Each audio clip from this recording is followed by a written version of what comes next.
Si nosotros camináramos como caminaron los primeros creyentes, fuéramos más dichosos. Y algunos no consideran a la Biblia como un libro para estos tiempos porque dicen es que eso eran otros tiempos, esos eran otras circunstancias, era algo diferente. Sin embargo, el hombre sigue siendo el mismo. El hombre es el mismo de hace 1000 años o de hace 2000 años, sigue siendo el mismo. Su corazón no ha cambiado. Si el hombre deseaba a la mujer de su prójimo, hoy la sigue deseando.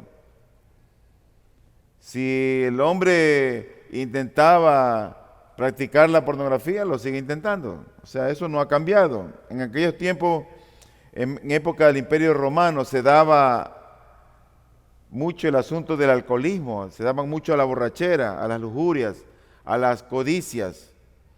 Y yo creo que no hay diferencia con las cosas que pasan al día de hoy.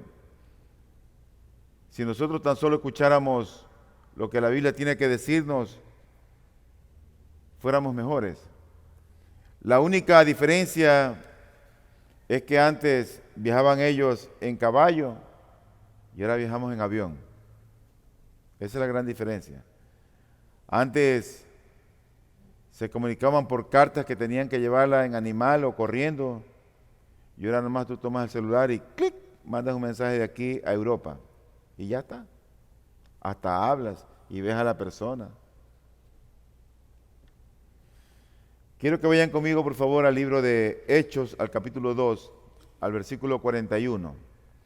Entonces los que habían recibido su palabra fueron bautizados y se añadieron aquel día como 3000 almas y se dedicaban continuamente a las enseñanzas de los apóstoles, a la comunión, al partimiento del pan y a la oración. Sobrevino temor a toda persona y muchos prodigios y señales eran hechas por los apóstoles. Todos los que habían creído estaban juntos y tenían todas las cosas en común. Vendían todas sus propiedades y sus bienes y los compartían con todos, según la necesidad de cada uno. Día tras día continuaban unánimes en el templo y partiendo el pan en los hogares. Comían juntos con alegría y sencillez de corazón, alabando a Dios y hallando favor con todo el pueblo. Y el Señor añadía cada día al número de ellos los que iban siendo salvos. No hay cosa más grave y triste para la vida que alguien que dice ser cristiano sea alguien que esté aislado en la iglesia. Eso es lo más lamentable. Yo hace pocos días tuve que hablar con alguien de la iglesia y decirle, recomendarle, busca otra iglesia. Porque esta persona llega a la iglesia y realmente no tiene amigos. No es miembro de la iglesia, no se involucra en las cosas de la iglesia, no participa de la iglesia, solo es alguien que asiste. Y en el momento en que alguien tiene esa postura, donde no se compromete, donde no se reúne, ¿para qué estar en la iglesia? Si tú no conoces a tu hermano, si tú no conoces a tu hermana, si tú no puedes interactuar con ellos, ¿para qué estar en una iglesia?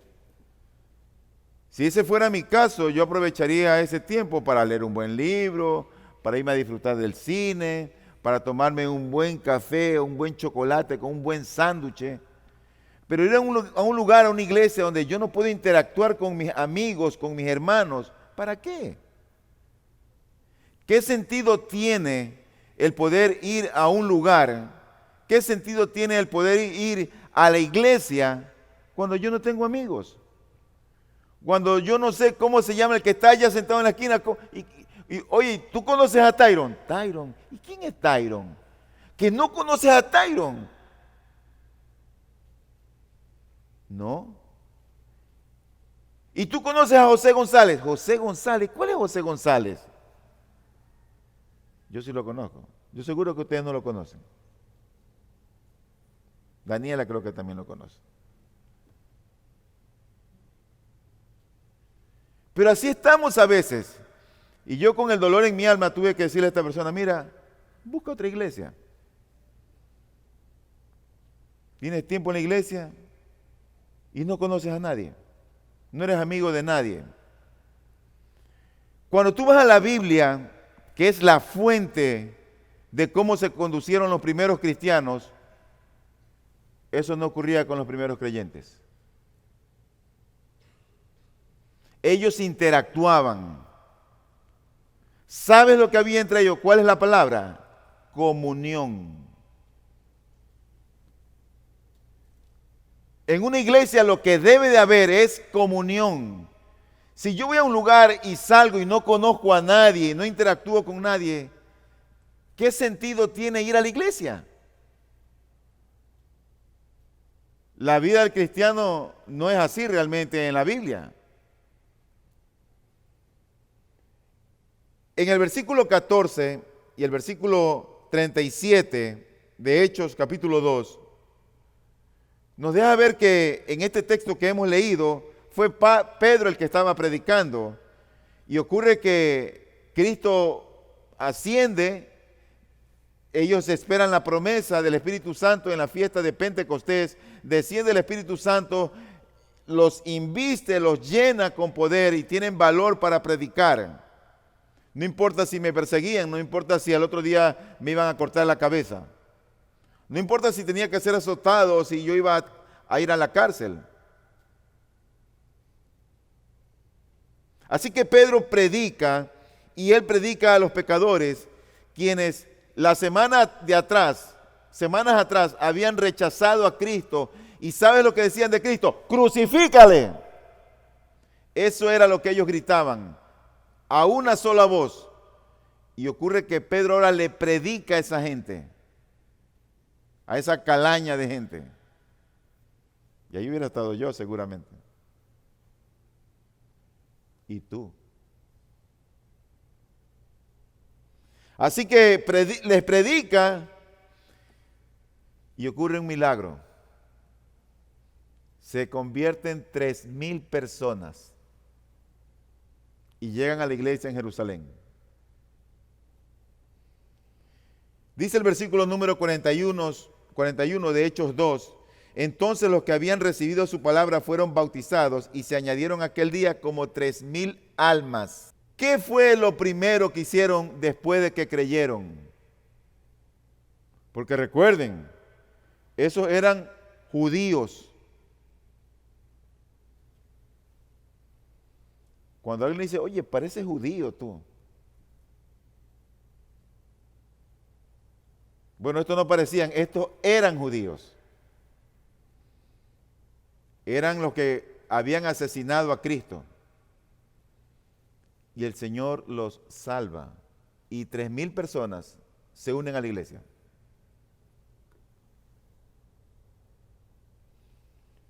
¿Y qué fue lo primero que hicieron? Bueno, el mismo versículo 41 lo dice. Entonces los que habían recibido su palabra fueron bautizados. Así que lo primero que hacen después de creer en Cristo es que dan un testimonio público de esa nueva fe que tenían en Cristo y se bautizan. El bautizo es un testimonio público. No es que algo Dios hace cuando se bautiza, no, es que Dios ya lo hizo. Yo estoy ahí testificando públicamente lo que Él ha hecho en mí, nada más. Él ya lo hizo hace tiempo. Pero ellos tenían que hacerlo porque así lo había enseñado el maestro. Ahora, ¿qué fue lo segundo que hicieron? Se bautizaron, ok. ¿Y qué fue lo segundo que hicieron? Bueno, lo segundo que hicieron es que ellos se dedicaban continuamente a la enseñanza de los apóstoles. Los primeros cristianos deseaban por encima de cualquier otra cosa saber más acerca de la doctrina, de la enseñanza cristiana, la doctrina de los apóstoles, porque el Señor había dejado 11 hombres para que enseñaran, los había llenado de poder, todavía no aparecía Pablo allí. Y el 12º ya se había ahorcado. Así que los deja a estos 11 para que enseñen, para que adoctrinen a la iglesia, para que adoctrinen a la gente. A la gente, a los hombres por lo general no les gusta la doctrina. Sobre todo esta nueva clase, esta nueva generación de los millennials. No les gusta la doctrina. Todos esos que nacieron por encima de 1985 a 1995, todo ese grupo, no les gusta la doctrina.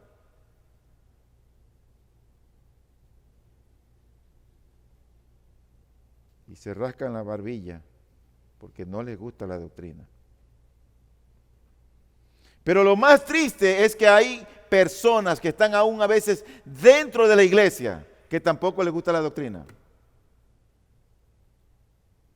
Les gusta el trencito, les gusta la danza, que levanten las banderas, que Dios te bendiga, que declaro, que decreto. Eso es lo que les gusta a la gente ahora. No les gusta la doctrina. Les gusta que le profeticen algo bonito, que le den palabras de aliento, pero no les gusta la doctrina. Gente que está dentro de la iglesia. No les gusta la enseñanza, no les gustan los credos. Tú ves ahora hombres que pudieran estudiar en seminarios teológicos serios. Ah, no. Yo qué no diera, hermano, por tener 20 años menos y empezar a estudiar teología. Con 20 años menos. Estoy estudiándola ahora. Pero a la gente no le gusta la doctrina. Y el estado actual de la iglesia, ¿sabes cuál es? El rechazo a la doctrina. ¿Y cuál era esa enseñanza apostólica? Romanos 1:16 dice, porque no me avergüenzo del evangelio, pues es el poder de Dios para la salvación de todo el que cree, del judío primeramente y también del griego. Lo primero que hicieron, ¿sabes qué fue? Que se bautizaron. ¿Y sabes qué fue lo segundo que hicieron ellos? Dice Hechos capítulo 2, versículo número 42. Y se dedicaban continuamente a la enseñanza de los apóstoles, a la comunión, al partimiento del pan y a la oración. Ahí está. Eso es lo que ellos hacían. Se dedicaban continuamente a la enseñanza de los apóstoles. Primero se bautizan y ahora lo que quieren es aprender. Están cercanos a los apóstoles, van a los lugares, van a las casas y quieren oír la enseñanza. Ahora hay que empujar a la gente para decirle, oye, anda un GPS. Aquí hay personas que nunca han ido a un GPS. Es triste.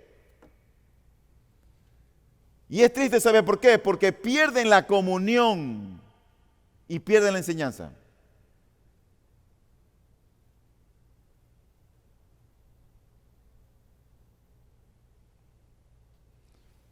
¿Y qué fue lo que hicieron ellos en tercer lugar?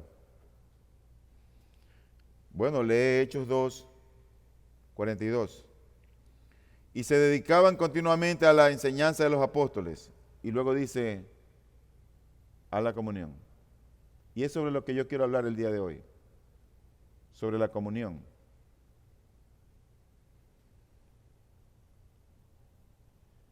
Porque luego de que estos creyentes se bautizaron y luego de que codiciaban la doctrina apostólica, la anhelaban intensamente en sus corazones, ¿sabe a lo que se dedicaron? A la comunión, unos con otros. Entonces, voy a dividir este sermón en 3 puntos. Y lo primero que yo quiero ver es, ¿qué es la comunión? Bueno, déjame decirte primeramente lo que no es. Mira, la comunión no es tomar juntos una tacita de café con unas empanaditas de verde. Eso no es comunión. Porque tú puedes estar con alguien ahí tomando café y la empanadita de verde y tu mente está en otro lado. O de hablar de cosas triviales y no tienes comunión. Así que no es tomar una tacita de café con una empanadita de verde, con un muchín.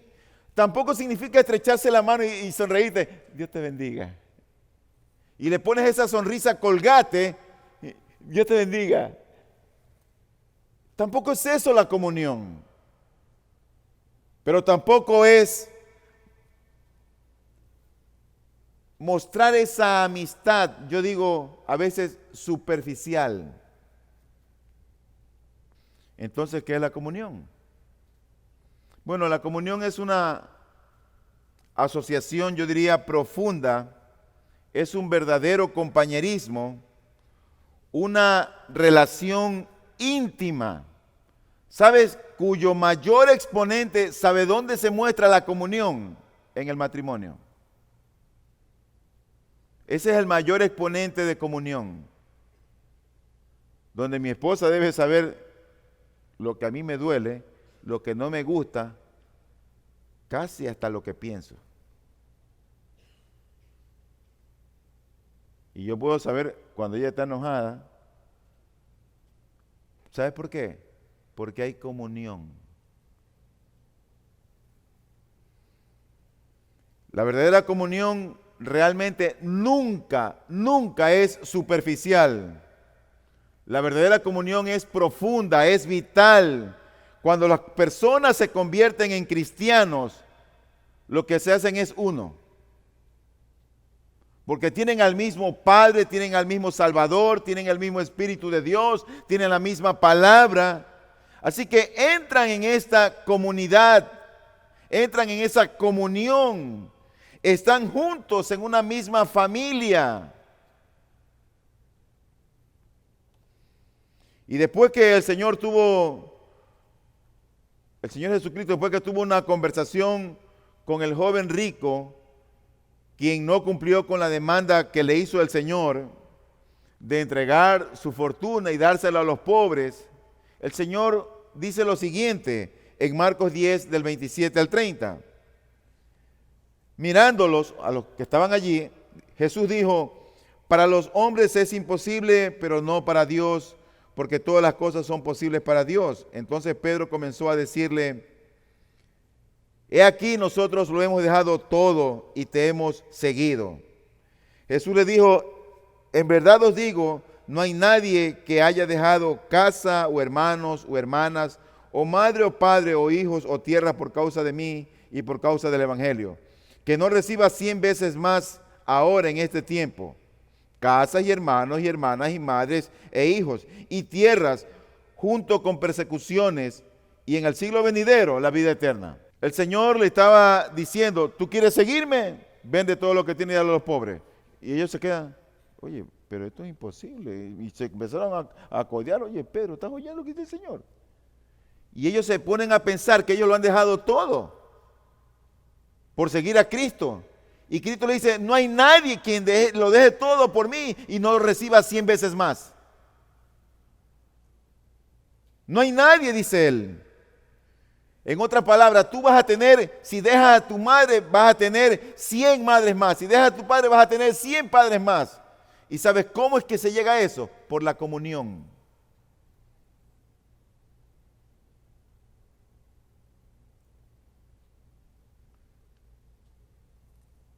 Nosotros somos 3 hermanos y mis 2 hermanos no son creyentes. Pero yo tengo más comunión con hermanos de aquí que con mis propios hermanos. Dios me dio más hermanos.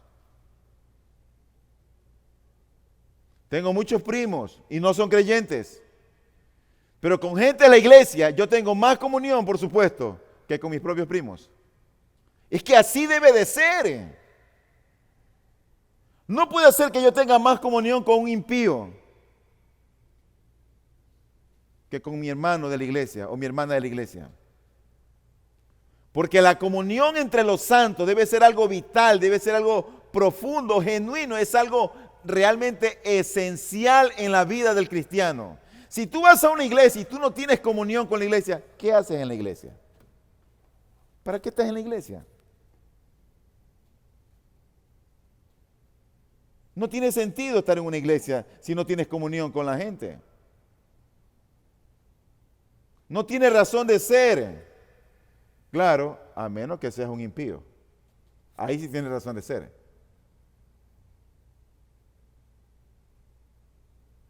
porque tú no hablas con nadie, no te quieres meter con nadie, te ocultas de todo el mundo.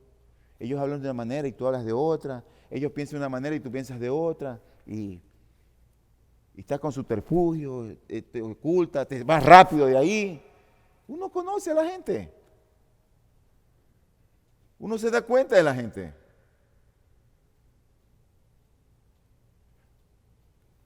A través de la historia, cuando los primeros creyentes fueron convertidos por el Señor Jesucristo, los cristianos se reunían para estar juntos en casas, en catacumbas, en cuevas, en pequeñas compañías, ocultos. Pero ¿sabes qué? Estaban juntos. Esa era la clave. Estaban juntos. Han estado juntos de todo estrato social y puesto en práctica compañerismo genuino.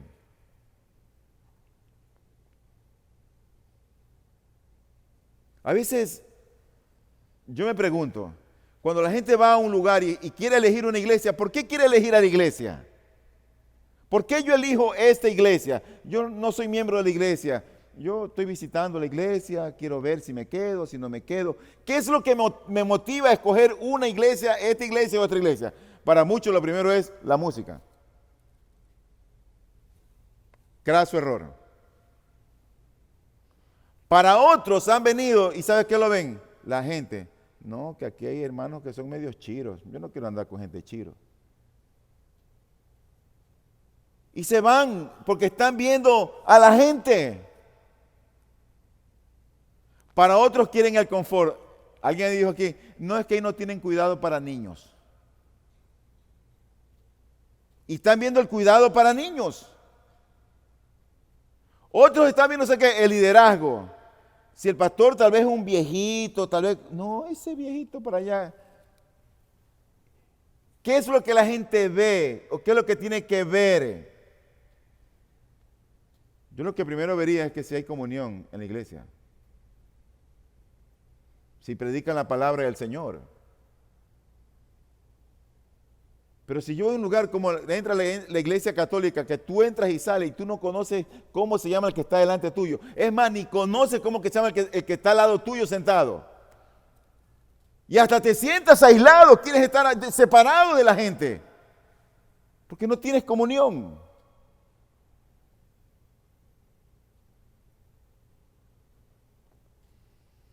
¿Qué es lo que posibilita la comunión?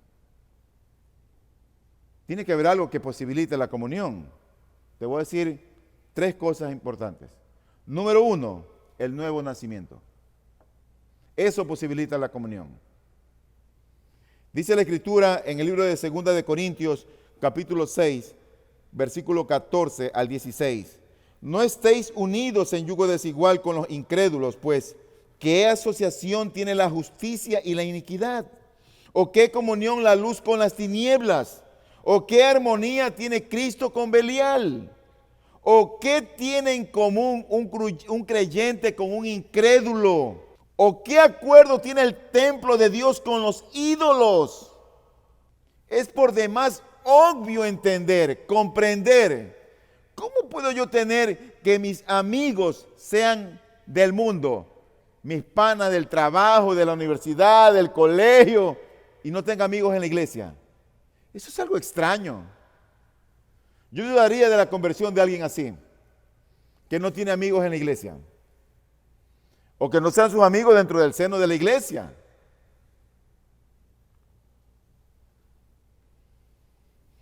Tan sencillo como esto, como lo que dice Pablo en 2 de Corintios. Así que no puede haber comunión ni interés común entre la justicia y la injusticia, entre el creyente y el incrédulo. En el momento en que un cristiano detecta vida espiritual en otra persona, detecta que es cristiano, detecta esa vitalidad de Dios, esa nueva vida que solamente da Dios a través del nuevo nacimiento, ¿sabe lo que debería de empezar automáticamente? Comunión.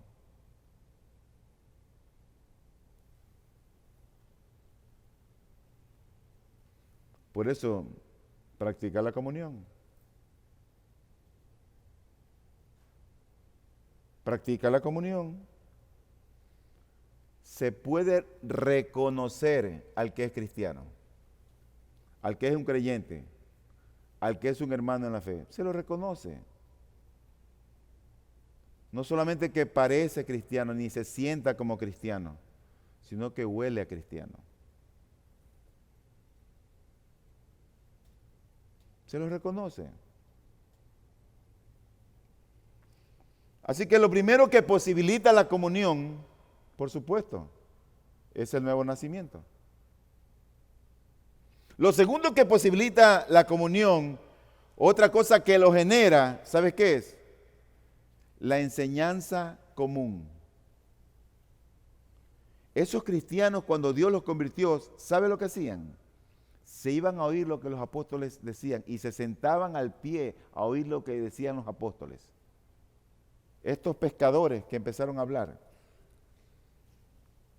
Hay una enseñanza que es básica acerca del pecado, de la justicia, de la Trinidad, de Jesucristo, del amor.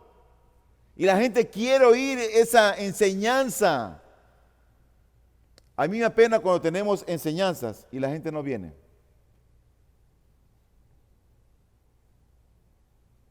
Y el culto en la mañana, están todos bonitos, y en la tarde, media iglesia. Media iglesia. ¿Y el resto? Lo que posibilita la comunión, ¿sabes qué es? Justamente la enseñanza común. Puede ser que haya discrepancia, puede ser que tal vez con la enseñanza que da el pastor tal vez es nuevo para mí, no lo entiendo, me confundí un poquito. Algo puede ser, entre otros asuntos, pero no es lo esencial. Lo esencial es que yo me exponga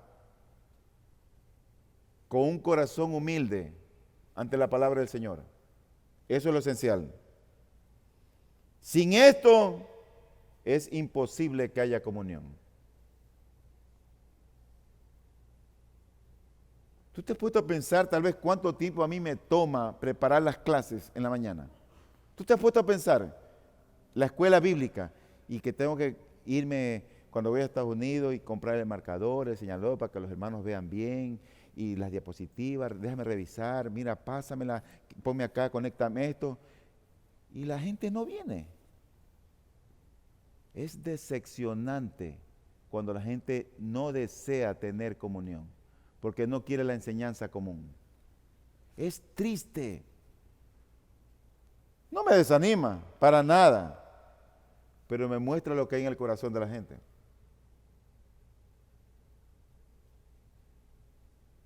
Y hay mucha gente que dice, no, es que los niños, y tenemos mil y un cosas. Mi hermano, mi esposa y yo hemos tenido 4 hijos. Y míralos como están, mira, sentaditos, ni se mueven, santitos parecen ellos. Así los criamos, mira, educaditos. Y con esos muchachitos hay rebeldes y difíciles. Nosotros nos movíamos a todos lados, con biberón, con fundas, con pañales, y yo cargando a los 4 así, mi esposa Yeme aquí, los 4 con, ¿cómo se llama? El Moisés ese. Y muchas veces, no, es que los niños, y ponen la excusa de los niños. Nosotros sentamos a nuestro muchacho, aquí te quedas y no te mueves. Punto, esa era la orden. Y se movían 2 nalgadas, me lo llevaba al baño, y ahí te vuelves a quedar. Se volvía a hacer y volvía a hacer lo mismo. Hasta que aprendieron, y mírenlo cómo quedaron. Aprendieron. ¡Ay, que te duermas! Como aquí por eso hay muchos que se duermen. Sus padres no les enseñaron. Hay que enseñarle a los muchachos. Lo cierto es, querido hermano, que si no hay enseñanza en común, es imposible que haya comunión. Así que lo primero, lo que posibilita la comunión es el nuevo nacimiento. ¿Qué es lo segundo que posibilita la comunión? Que haya la enseñanza en común. Y otra cosa que posibilita la comunión, ¿sabes qué es? Es la confianza y la libertad. En cualquier lugar, y mucho más en la iglesia, si hay dudas, si hay sospechas, ten cuidado. Esos que te miran así, por encima de los lentes. Cuando hay dudas, cuando hay sospechas, no puede haber comunión. No va a haber comunión. Debe haber entendimiento y confianza mutua, de manera que se pueda hablar con libertad. Y si me equivoco, mi hermana me corrige. No, mi hermana, eso no es así. Yo siempre estoy preguntando a los hermanos que dan los reportes, cuéntame los GPS. Y por ahí me dicen, no, es que el hermano dijo esto, y todos le cayeron ahí. Ya, perdón. Hay libertad para hablar. No hay desconfianza. No hay nada oculto, así debe de ser. Por eso es importante los GPS. Que asistas a un grupo pequeño para santificación. Así que estas características son la base de la comunión y se ponen en funcionamiento así. ¿Cómo? Hechos 2:42. Y se dedicaban continuamente a las enseñanzas de los apóstoles, a la comunión. Finalmente, ¿cómo fortalecer la comunión? Porque tú dices, chuzo, pastor, lo que pasa es que yo soy tímida, yo soy tímido. Eso no es excusa. Porque si tú tienes el Espíritu de Dios, que tiene mi hermano, que lo tengo yo, el Espíritu Santo a ti y a mí nos va a ayudar para decir, papito lindo, Dios amado,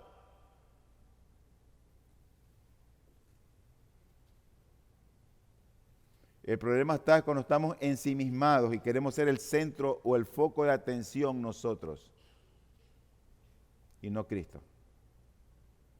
El que debe de brillar en la iglesia, en los GPS, en tu vida, en la mía, es Cristo, no yo, no tú. Y ese es un problema. Entonces, ¿cómo fortalecer la comunión?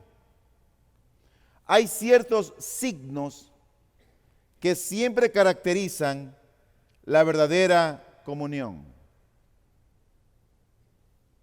Y si tú te ves que no hay ese signo, pues ponle atención a eso, que tienes que trabajar con esa área. Según el Nuevo Testamento, hay una manera de saber si eres o no eres cristiano. Y ya terminamos nosotros la semana pasada la carta de Juan, la epístola de Juan, y ahí se entendió mucho, se habló mucho sobre esto. No recuerdo quién predicó sobre este tema, pero la manera de saber si eres o no eres cristiano, ¿sabes cuál es? Es la prueba de la comunión. No es que tú digas, yo soy cristiano, yo tengo mi religión. Eso no dice la Biblia. Hay una manera de saber si somos o no somos cristianos, y es la prueba de la comunión. ¿En qué consiste? Primera de Juan 3:14. Dice con toda claridad, nosotros sabemos, no es que ya seré, no seré, nosotros sabemos que hemos pasado de muerte a vida. ¿Sabes por qué? Porque amamos a los hermanos. El que no ama permanece en muerte. Esa es una prueba clarísima. Te hago una pregunta, querido hermano y hermana cristiana, hermano cristiano. ¿Tú sabes cómo viven los hermanos que están en la iglesia? No sabes, ¿no es cierto? No sabes cómo viven ellos. Porque nunca los has visitado.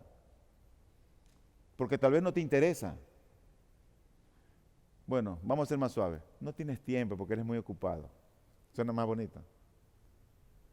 Mira, yo fui a visitar una familia, una pareja, y me doy cuenta, ¿sabes qué?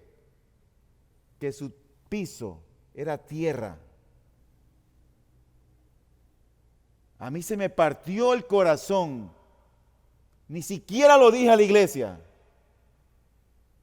Y yo dije, no, Dios me trajo a mí, es para yo hacer la obra. Y contraté a los albañiles, mira, consigue el cemento, haz lo que tenga que hacer, pero póngale piso a esa gente. Y se le puso el piso a las personas de la iglesia. Hermano, no lo estoy diciendo para vanagloriarme. No lo estoy diciendo, y Dios es testigo de esto. No lo digo para jactarme. Pero tú conoces y sabes cómo la gente vive. Visita a los hermanos. Ten comunión con ellos. Mira qué les hace falta. No pienses que tus problemas son más grandes que probablemente que los de otros. Hoy pregunté por alguien y fulana no la vi, está enferma. ¿Qué hago por ella? ¿Tú preguntaste por alguien hoy día que no viste? Si ni viniste a la iglesia tal vez. ¿Cómo vas a preguntar? No conoces a la persona, ¿cómo vas a preguntar? No sabes cómo se llaman, ¿cómo vas a preguntar? En esto sabemos que hemos pasado de muerte a vida, si amamos a los hermanos. Así es sencillito. Nos gusta la comunión con los cristianos. En el momento que esos 3,000 se convirtieron, ¿sabe qué pasó? Se unieron a esa comunión que ya tenían los 120. O sea que ya eran 3,120 que tenían comunión. Ya no eran los 120. Y nada les podía apartar, nadie los podía separar. Comían juntos, oían la palabra juntos, tomaban la cena juntos. No creo que dormían juntos, pero al menos estaban en la misma casa. El amor por los hermanos se había convertido en una de las cosas más grandes y profundas en sus vidas, en la iglesia. Cuando las personas se convierten en cristianos, ¿sabe lo que quieren esos cristianos? Pasar tiempo con otros cristianos.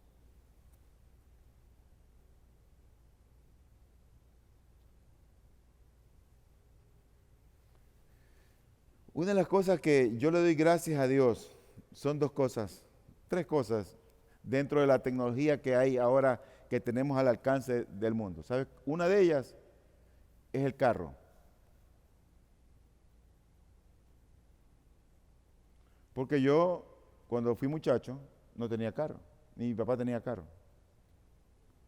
Cuando tuve mi primer carro, que era un Condorito,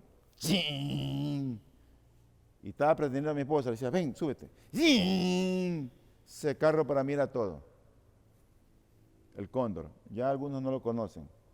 Lo que le faltaba era volar. Pero yo le doy gracias a Dios por ese invento humano, para el bien de la humanidad de los carros.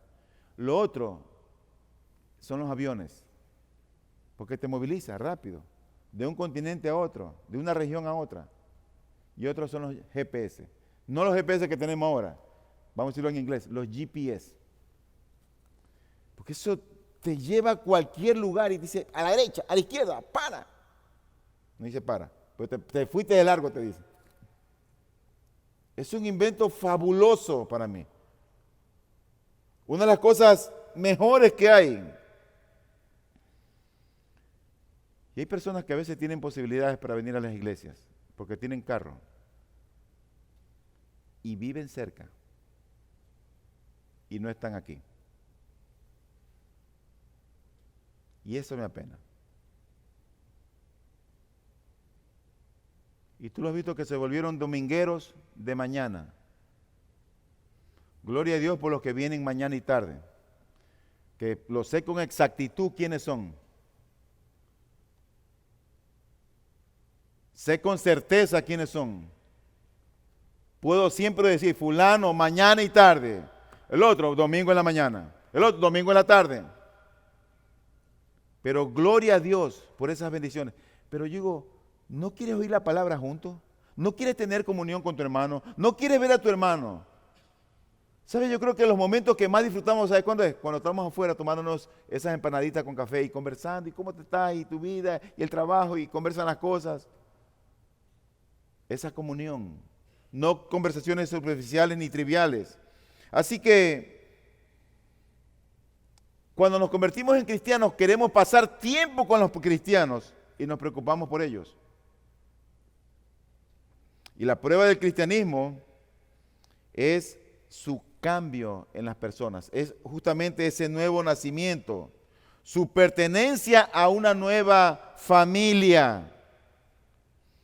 Y la unión con esa nueva familia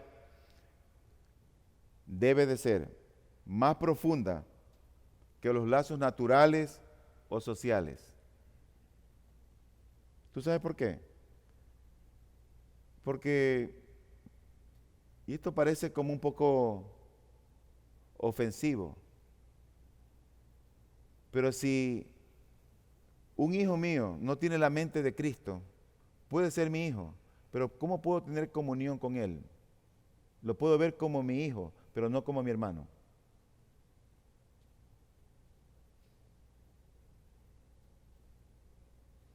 Y lo que él necesita es el Evangelio. Y le voy a predicar el Evangelio.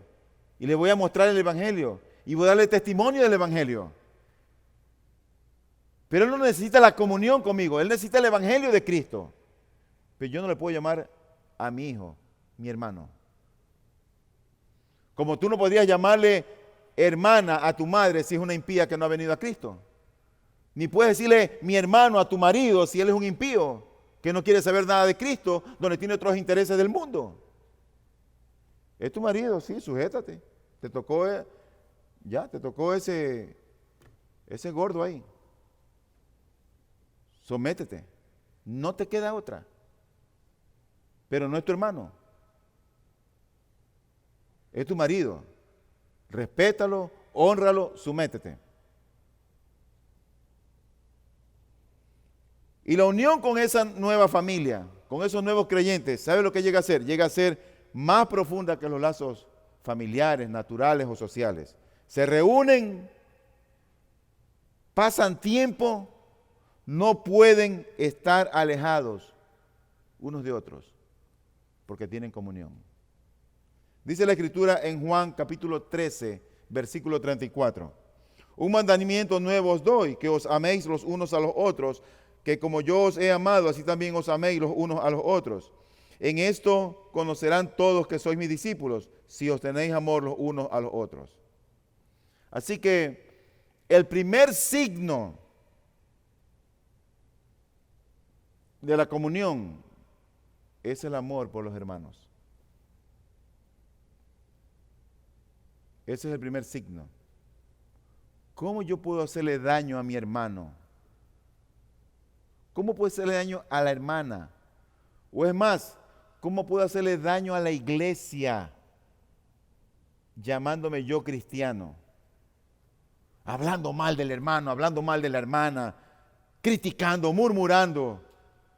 ¿Cómo puedo llamarme yo cristiano haciendo eso?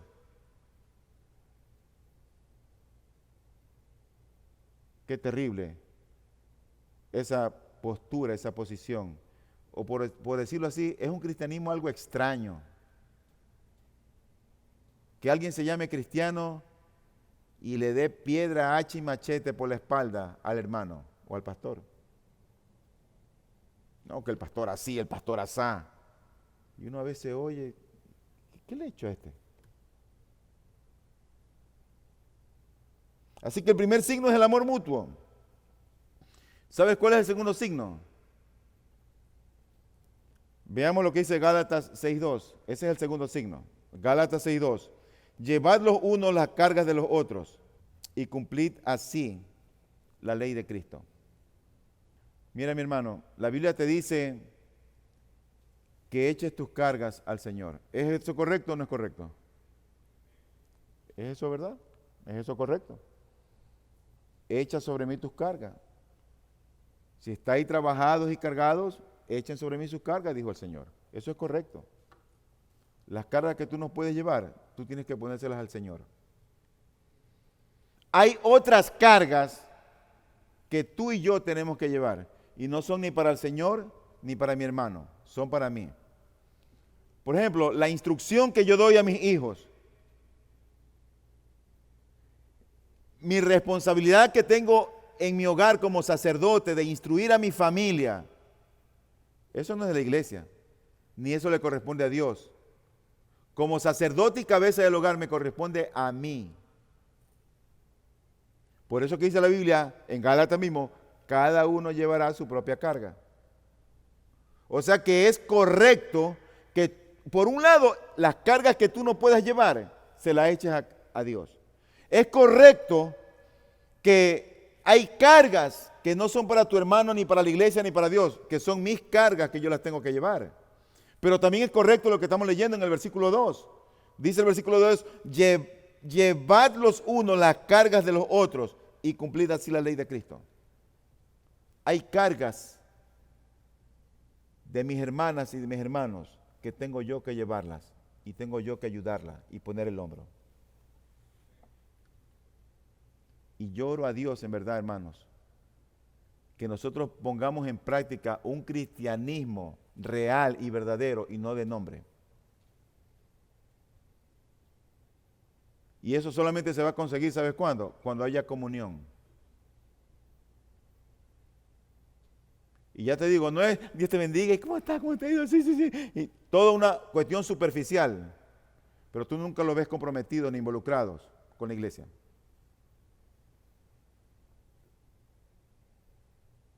Si tú vas a un lugar, a una iglesia y no tienes amigos, vete de esa iglesia. Si aquí tú no tienes amigos, busca otra iglesia. Porque no estás poniendo en práctica la comunión o todos los hermanos te caen mal, tal vez. Pero algo extraño es eso.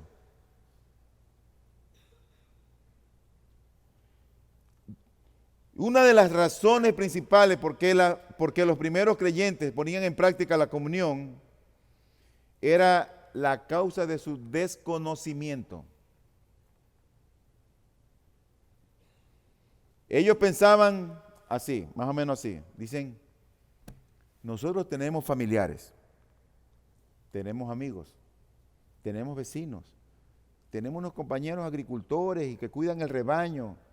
Y ocurre que todos nuestros amigos son inconversos.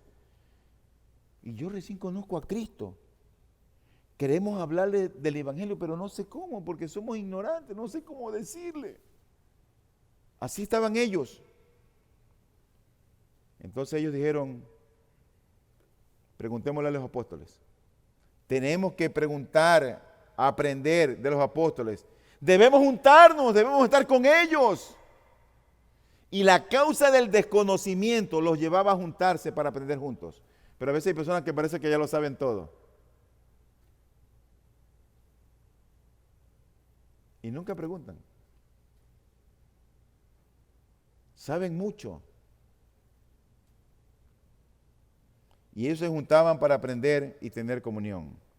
Dice en 1 de Juan 1:7, mas si andamos en la luz, como Él está en la luz, tenemos comunión los unos con los otros. O sea que si tú tienes la luz de Cristo y el otro tiene la luz de Cristo, no hay razón para que yo no interactúe y tenga una amistad profunda, vibrante, de hermano, de hermana. De tomar el teléfono, mi hermana, te voy a visitar ahora. ¿Cómo así? Ven, ahí voy. Porque tengo comunión con la hermana, tengo comunión con la familia, tengo comunión con los hermanos.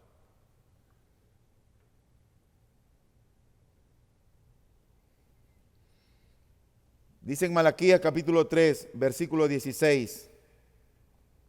Entonces los que temían al Señor se hablaron unos a otros y el Señor prestó atención y escuchó. Y fue escrito delante de él un libro memorial para los que temen al Señor y para los que estiman su nombre. Dice Malaquías que entre ellos empezaron a hablar. ¿Y sabe lo que hizo? Dios escuchó eso. Dios oyó lo que hablaron.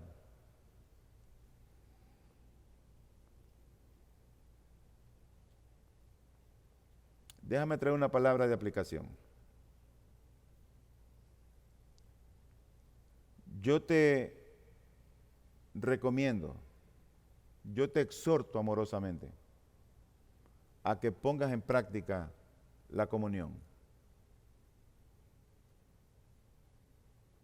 no te aísles en la iglesia.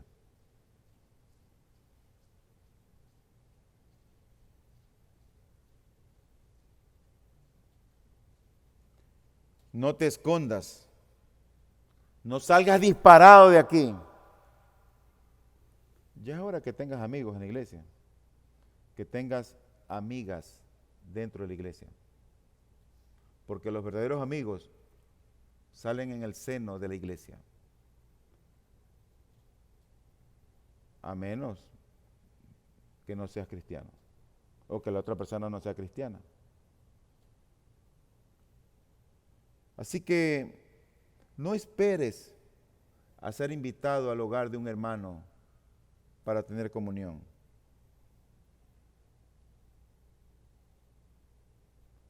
Si a ti no te ha invitado el hermano a tomarse una tacita de café con unos muchines y una empanadita, invítalo tú. Nadie va a criticarte. Oye, ¿por qué no comes esos muebles tan feos? Nadie te va a criticar, ni las cortinas, ni los muebles. Lo que la gente quiere es tener comunión.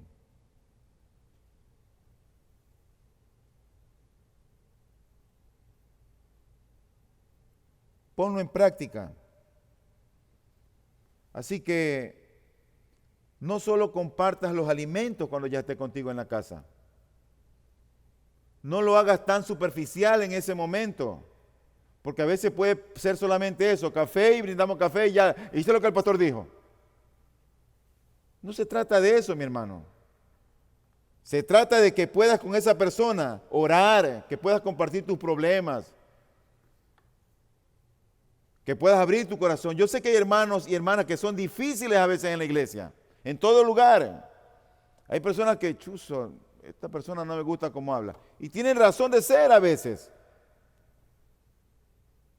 Cómo se conduce, vemos que, o sea, no sabemos si está aquí, si está allá, nos desconocemos.